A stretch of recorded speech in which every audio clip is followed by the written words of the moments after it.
Hi friend, कैसे हैं आप सब। आशा करती हूँ आप सब ठीक होंगे, स्वस्थ होंगे। मैं भी ठीक हूँ। तो आज फिर से हम आप सबके लिए एक बहुत ही सुंदर कहानी लेकर आए हैं जो बहुत ही अच्छी है। मैंने पढ़ा, मेरे को तो आंखें में आंसू आ गए। सोचा आप लोग के साथ भी शेयर कर दूँ। बहुत अच्छी कहानी। चलिए शुरू करते हैं।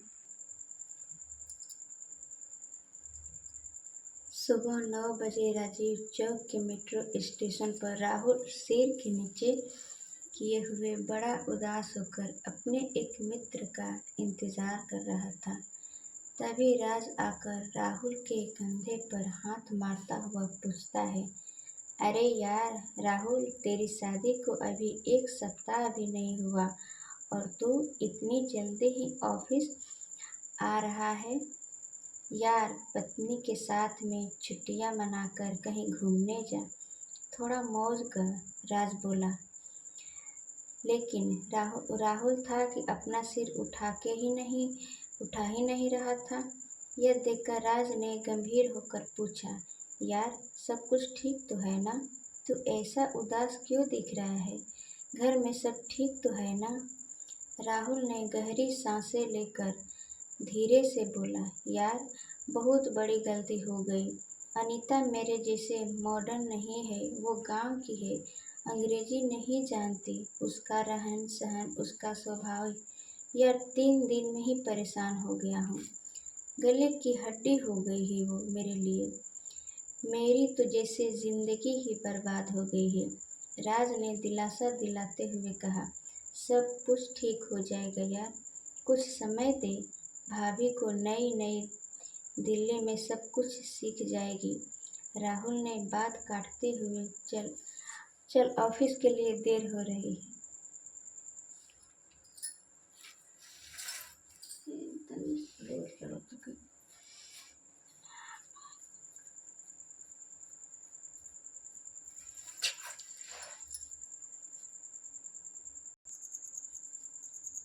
आज राहुल और अनीता की शादी को 3 माह हो चुके थे, लेकिन राहुल किसी भी तरह अनीता के सामने नहीं आना चाहता।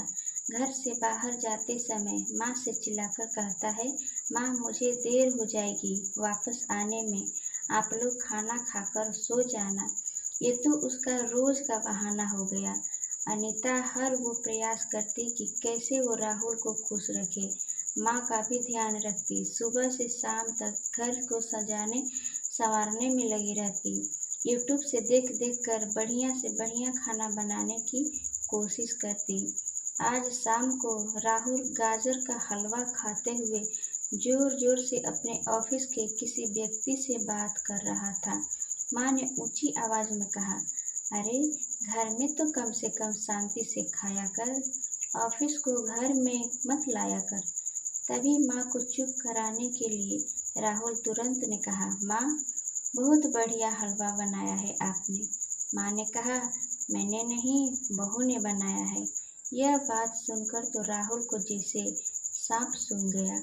माँ को अंदाजा तो था कि इन दोनों के बीच कुछ तो पक रहा है जो ठीक नहीं है। माँ जानती थी कि राहुल बचपन से जिद्दी है, धीरे धीरे शायद सब कुछ ठीक हो जाएगा। वो अनीता से बहुत प्यार करती थी, क्योंकि इतने दिनों में अनीता ने अपनी सासू माँ को अपनी सगी माँ से बढ़कर प्यार किया था, क्योंकि वो अपनी माँ को बचपन में ही खो दी थी। पिता ने ही माँ और बाप दोनों का प्यार दिया था, और पिताजी आंसू बहाते हुए विदाई के समय कहे थे, बिटिया अब से ससुराल ही तेरा घर है और सास ससुर ही तेरे माता पिता। अनीता ने अपना कर्तव्य निभाने में कोई कसर नहीं छोड़ रही थी, लेकिन राहुल का यह स्वभाव उसे हर पल कांटे जैसे चुभ रहा था। वो ऐसे महसूस कर रही थी जैसे वो राहुल के लिए बोझ है। अनीता ने ठान लिया कि अब वो ज़्यादा चुप नहीं रहेगी। आखिर किस गुनाह की सज़ा सह रही है?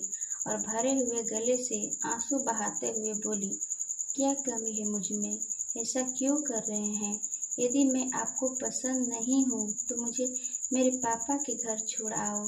राहुल कुछ बोल नहीं पाया, बस धीरे से बोला, ओके, देखता हूँ। अनीता की ये बातें जैसे राहुल के कानों में जोर जोर से गूंज रही थी। पूरा दिन उसका काम करने में मन नहीं लगा, जो भी अंदर से कहीं लग रहा है। चलो अच्छा है, बला टली। वो अपने घर चली जाएगी। कुछ दिनों में तलाक करवा लूँगा, वो भी किसी और से शादी कर सकती है और मैं भी आज़ाद। वो जैसे ही घर पहुँचा तो देखा माँ बिस्तर में पड़ी हुई है, उसे बहुत तेज बुखार है। अनीता ने कहा, सुनीता, माँ को जल्दी किसी अच्छे डॉक्टर के पास ले चलिए। राहुल ने तुरंत टैक्सी मंगाकर माँ को लेकर अस्पताल पहुँचा।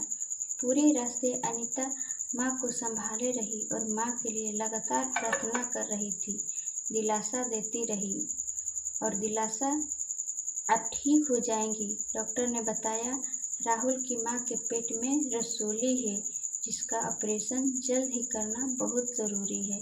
इसमें 3 लाख रुपए की ज़रूरत पड़ेगी और उसके पास केवल 1 दिन है।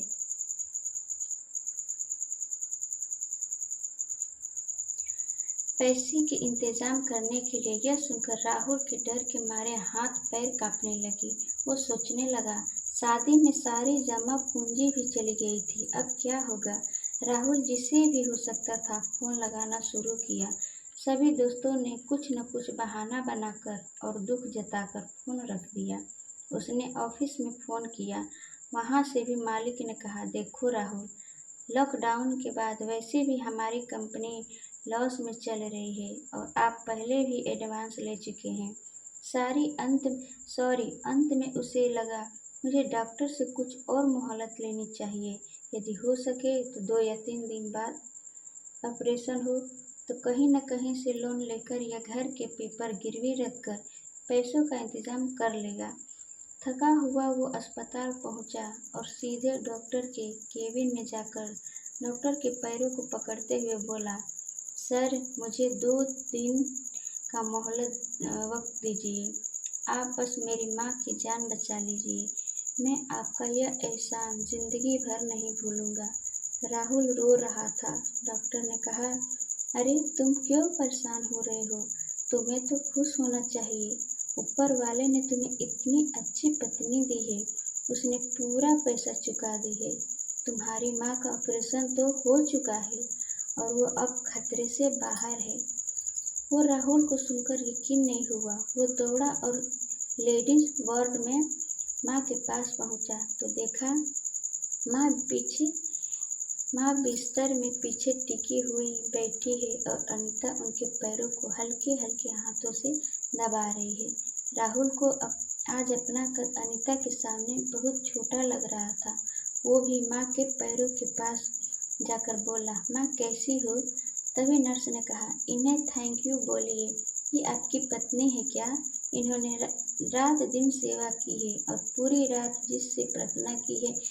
इनके जीवन के लिए राहुल अनीता से नजरें नहीं मिला पा रहा था, फिर भी नीचे देखते हुए बोला, अनीता, कहाँ से इंतजाम किया इतने पैसों का? अनीता ने कहा, मेरे पास कुछ पैसे जमा थे जो मैंने गांव में बच्चों को ट्यूशन पढ़ाकर कमाए थे और कुछ जेवर थे, उन्हें बेच दिए। माँ ने धीरे धीरे आंखें खोलकर बुदबुदाते हुए बोली, बेटा, ये मेरी बेटी से बढ़कर है। और अनीता का हाथ राहुल के हाथ में रखते हुए बोली, तुम दोनों को हमेशा खुश देखना चाहती हूँ। राहुल की आंखों में पश्चाताप के आंसू अनीता के हाथों में गिर रहे थे। छुट्टी मिलने पर वो दोनों अब माँ को लेकर घर चले गए और प्यार से रहने लगे। आज के लिए बस इतना ही। कहानी खत्म हो गया। Bye bye.